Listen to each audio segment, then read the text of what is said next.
Hi everyone! It's been a week since I've been here. Even though it's only been a week, it feels a little bit longer.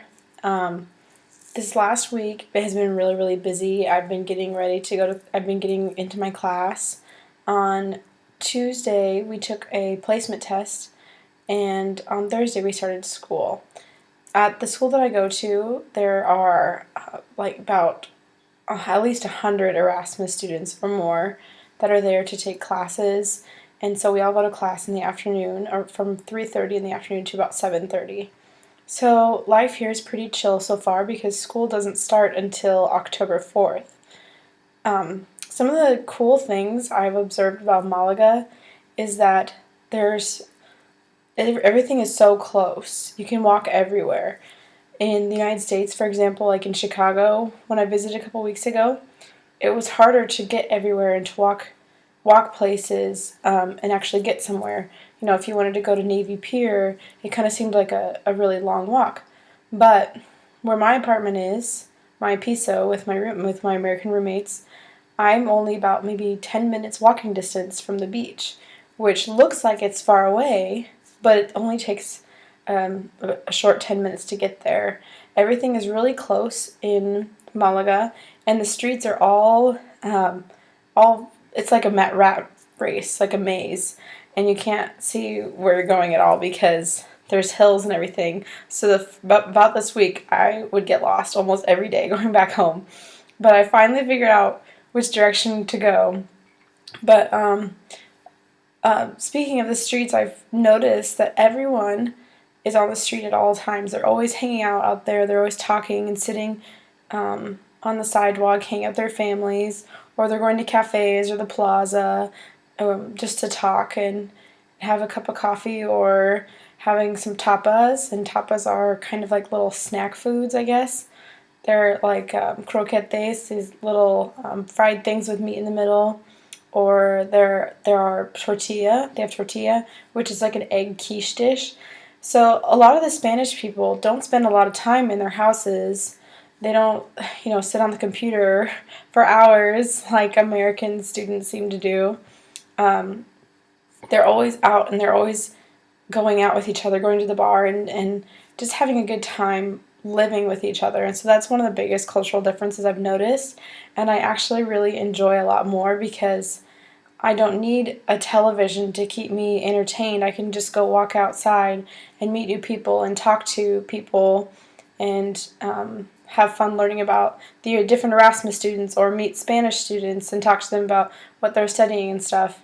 And so that's something that I think all study abroad students should take advantage of is especially from students from the United States. If you bring your iPhone or if you bring your computer, don't go on it 24/7 because you're missing out on the whole culture that's in the streets. They always say the Spanish people live in the streets, and that's so true.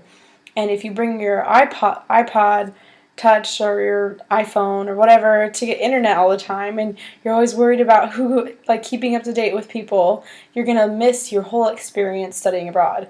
And I've noticed that too with a lot of the American students here. Everyone's got their iPhones and everyone's always wanting to check Facebook and everything.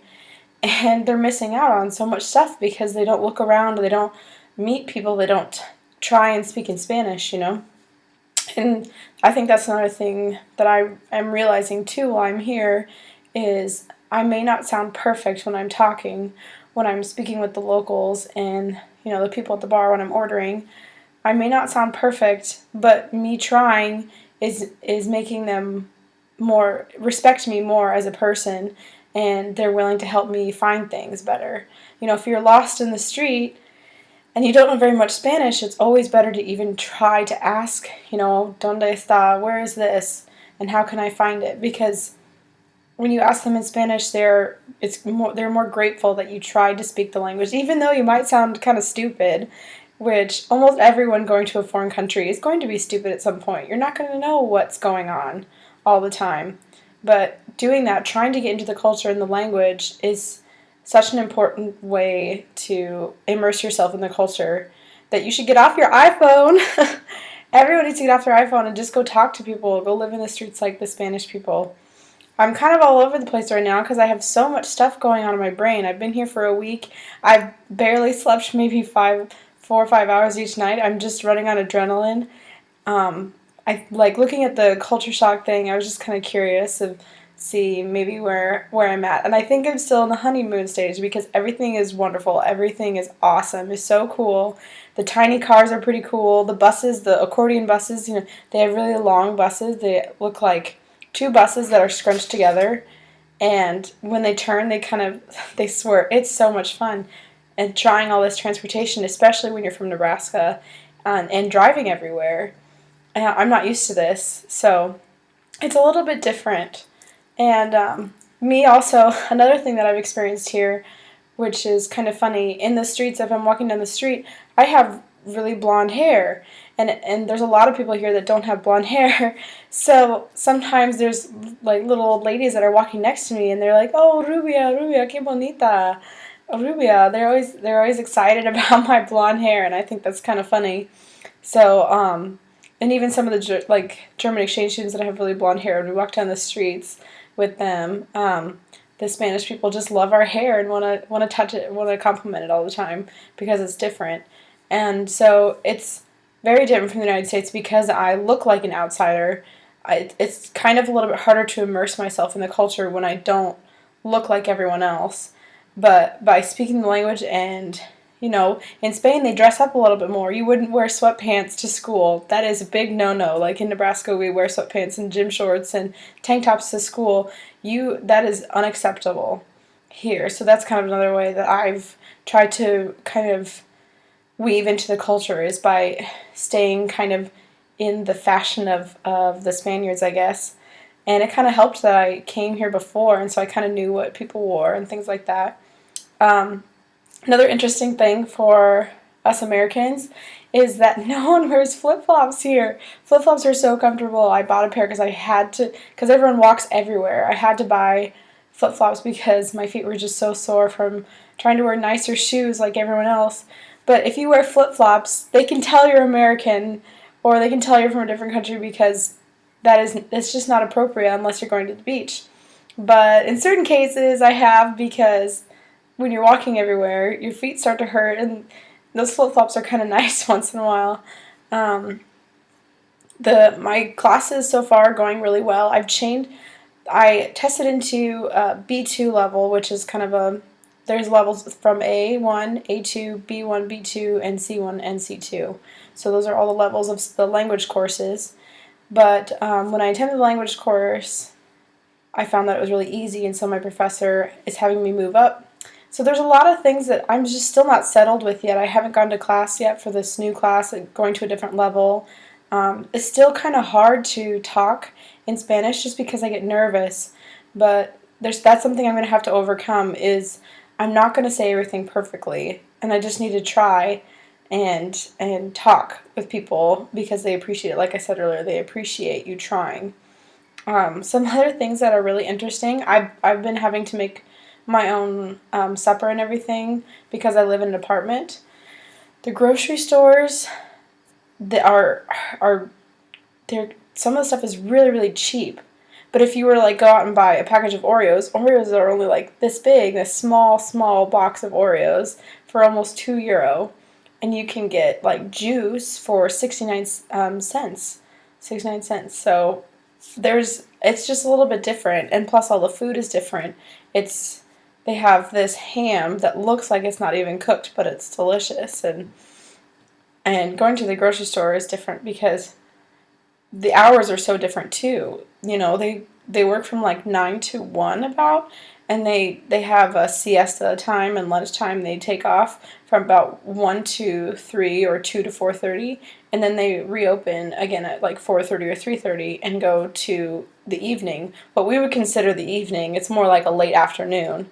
Like they'd be open to 8:30, 9 o'clock, because here everything is just so late. They eat lunch at 2, they eat supper at 9 or 10 o'clock at night, which is a very different schedule from what I'm used to, which is eating at 11 or 12 during the day and then 5 or 6 o'clock at night. So that's been kind of hard to adjust to too, because I'm always hungry when it's not lunchtime. I'm always really, really hungry.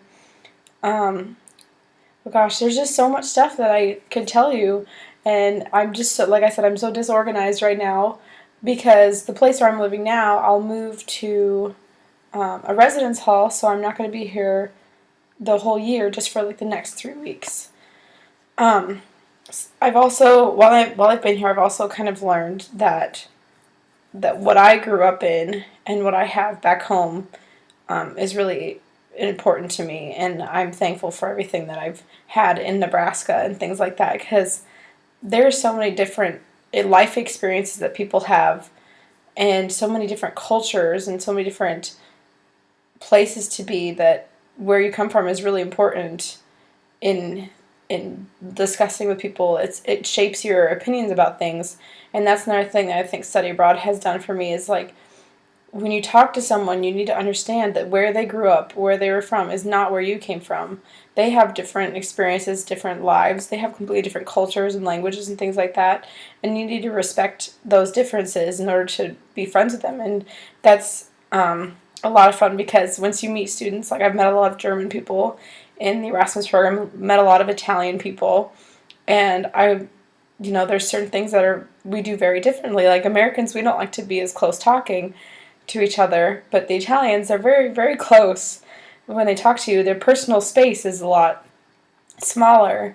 And so those kind of little things, like, I'm glad I knew how to deal with them. I just need to, I respected their culture, and we kind of found a balance to deal with, those things. Like, maybe I'll just say, I'm taking a step back, whatever. I'm just going to take a step back so you don't have to be right in my face. But learning how to deal with that respectfully is kind of a difficult thing to do. But I'd say I'm really excited to be here. I'm so thankful that I could be here because of the Gilman Scholarship and because my parents are supporting me, and especially Nebraska Wesleyan. So sorry about this video. It's kind of all over the place and random, but that's kind of how the trip is so far. Everything, in Spain, no pasa nada.